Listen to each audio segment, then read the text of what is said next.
What is power? Most people imagine it as something loud. Armies, money, political control. But the truest power has always been quieter. It moves unseen, beneath the surface of perception. It doesn't command obedience with weapons.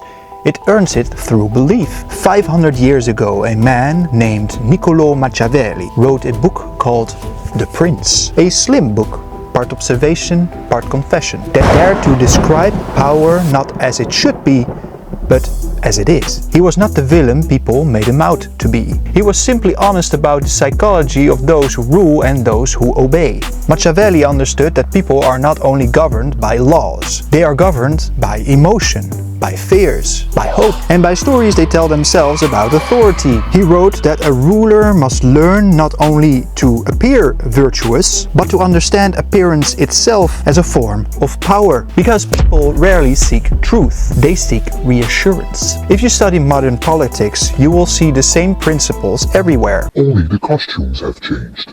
Fear remains the most reliable instrument of obedience, hope the most persuasive illusion, and perception the most valuable currency of all. We often believe that power flows from top down, but in reality it rises from below, from the collective surrender of individual sovereignty. We give our attention, our trust, our belief to symbols of safety and order. And in doing so, we give away the very energy that keeps systems alive. Machiavelli observed that every state, every ruler, must maintain the illusion of necessity. People must be made to feel that without authority, chaos would reign. And so even in the most advanced societies, fear of instability is used to justify control. The faces change, the language evolves, but the mechanism stays the same.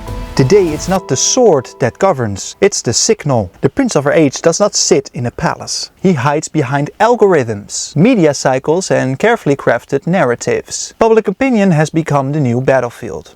The human mind has become the territory. Machiavelli might say, power today doesn't conquer cities, it conquers attention. Your attention.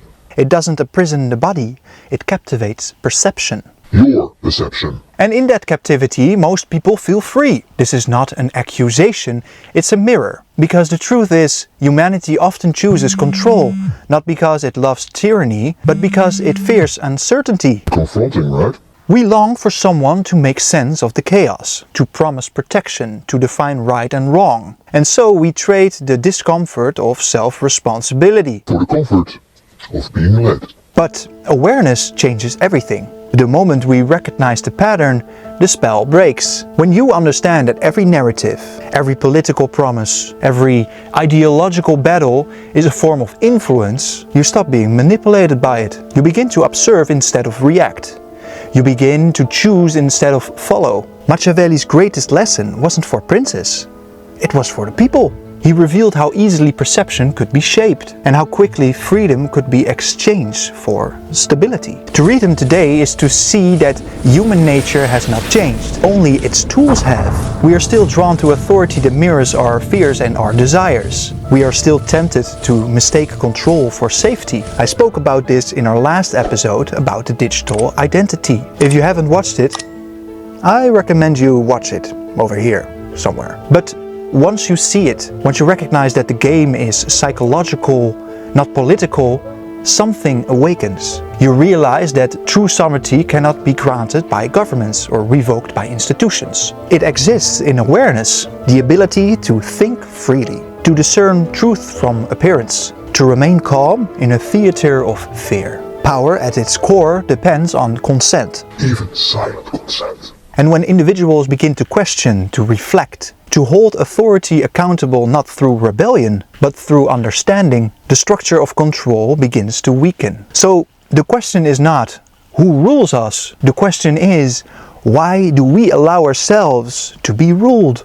Every empire, every political movement, every ideology ultimately reflects the consciousness of the people who sustain it. The collective mind creates the collective master. Change the quality of consciousness and you change the quality of power. Machiavelli held up a mirror to humanity and showed us that rulers will always act according to the nature of those they govern. If the people are fearful, they will be ruled through fear. If they are divided, they will be ruled through conflict. But if they are aware, if they are whole, if they remember their capacity for discernment, they cannot be ruled in the same way. And that is the evolution of sovereignty. It begins not in politics, but in perception. It begins when you reclaim your mind from the narratives that seek to own it. So, 5 centuries later, the message remains. Power has not changed, only the form it takes. The prince still rules, but now he rules through screens, headlines and illusion. And yet,